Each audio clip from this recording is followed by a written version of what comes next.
Iohannis speră la un război sau la o catastrofă naturală, că numai așa mai poate rămâne el, dar acum nu mai poate nici dacă vine nici război, nici catastrofă, pentru că nu e legitim.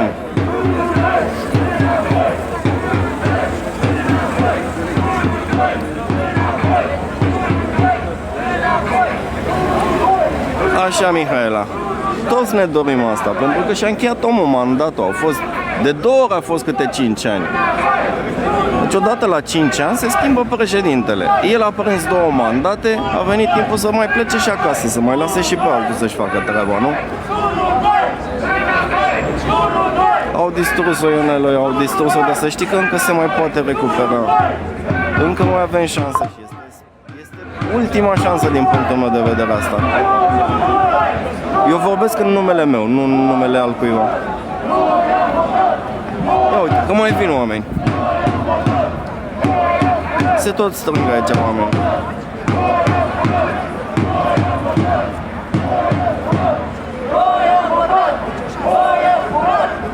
S-a auzit ceva de amânare. De unde informații? Păi s-a auzit ceva de amânare. Acum, nu știu. Uite, oamenii își cer drepturile, frate. Trăim într-o țară liberă, dreptul la protest este garantat de articolul 30 din Constituția României. În momentul în care ne vor închide ăștia gura, atunci am pierdut tot.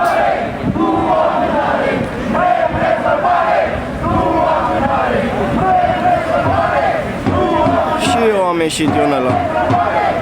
Dar nu mă lasă TikTok-ul să descarc clipul. Nu m-a lăsat să descarc clipul.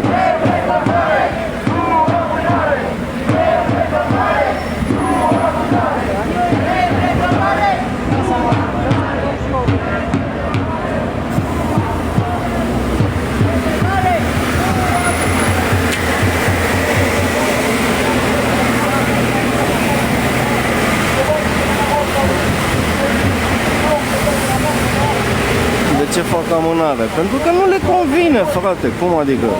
Să prelungească cât mai mult agonia asta. Dar voi vă închipuiți câți bani se pierd din cauza la toată mizeria asta. Vorbim la nivel de țară.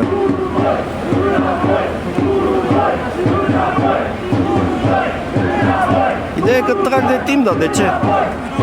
Care este motivația pentru care trag de timp? Pentru că știu clar că ei nu au dreptate.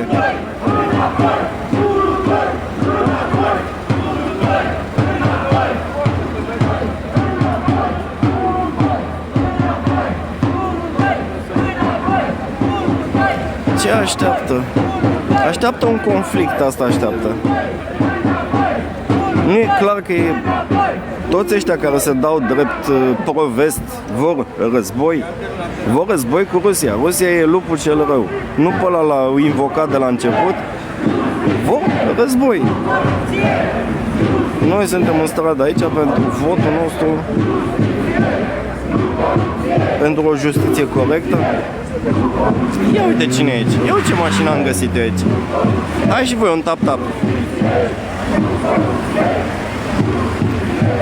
Eu nu o să mai stau mult, că v-am spus, eu am fost doar în trecere.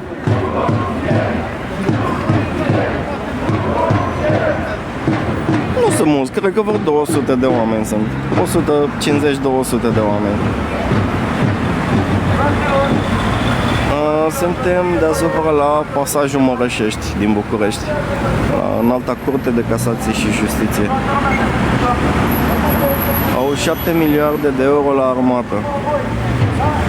Dar nu e nicio problemă, lasă să le dea la armată, să le dea bani la armată, dar să dea și la educație, să dea și la cercetare, dezvoltare, să dea pensiile, să dea salariile la bugetari.